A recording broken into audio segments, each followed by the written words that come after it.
Avant le réveil matin, il y avait Roger. Il y a des matins où se lever, c'est déjà une épreuve olympique. Le cadran sonne, tu snoozes, tu re-snoozes, puis tu finis par te lever sénère et à course en courant partout. Mais imagine si, à la place de ton sel, c'était un monsieur avec une perche qui venait cogner à ta fenêtre pour te sortir du lit. C'est pas une joke. Avant les réveils, on avait des réveilleurs humains. Oui, c'était un vrai métier. Puis c'était pas juste un job d'ado en été. Non. C'était un service professionnel très sérieux.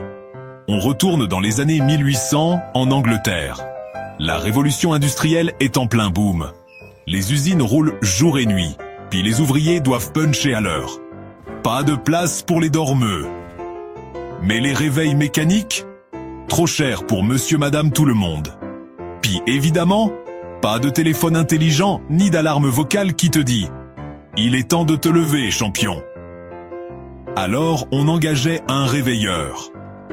Ben oui, une vraie personne, pour venir cogner à ta fenêtre le matin. Ces gens-là se promenaient dans les rues, souvent à la noirceur totale, avec une longue perche en bambou. Ils tapaient sur les fenêtres de leurs clients, jusqu'à ce qu'ils voient leur petite face apparaître dans le cadre. C'était pas juste un coup de perche puis bye. Ils attendaient une preuve de vie. C'était comme ton bouton « Je suis réveillé », version rétro. Puis y avait pas possibilité de snoozer 10 minutes de plus. T'étais debout ou t'étais chômeur. On peut dire qu'eux autres, ils prenaient leur job à cœur. Puis y avait les experts. Parmi les plus connus, y avait Mary Smith, à Londres. Elle utilisait pas de perche. C'était trop commun. Elle avait une sarbacane. Et oui, une vraie. Puis elle lançait des petits pois secs sur les fenêtres. Paf! Un pois dans vitre. Puis le client se réveillait. Pas mal vite. C'était pas violent. Juste assez surprenant pour interrompre ce que tu faisais. Comme un pop-up qui te prend par surprise. Avec le temps, les réveils mécaniques sont devenus plus fiables, puis, surtout, plus abordables. Tranquillement, les réveilleurs ont pris leur retraite. Il y en a quand même eu jusqu'aux années 70. Pendant que l'homme marchait sur la Lune, Roger réveillait encore des gens en Angleterre en cognant dans les fenêtres avec sa perche. Quand on y pense, c'est fou à quel point le progrès allait à 2 vitesses à cette époque. Aujourd'hui, on a tout plein de moyens pour se lever.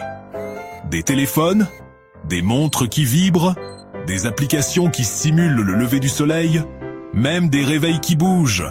Puis malgré tout ça, on snooze encore comme si on allait réinventer le temps. Peut-être qu'on devrait ramener les Mary Smith du futur. Une petite attaque de pois secs, ça réveille le caractère. Le métier de réveilleur est disparu, oui. Mais une chose reste vraie. Depuis toujours, il y a du monde pour nous sortir du lit. Même quand on veut juste rester roulé, comme une crêpe dans nos couvertes.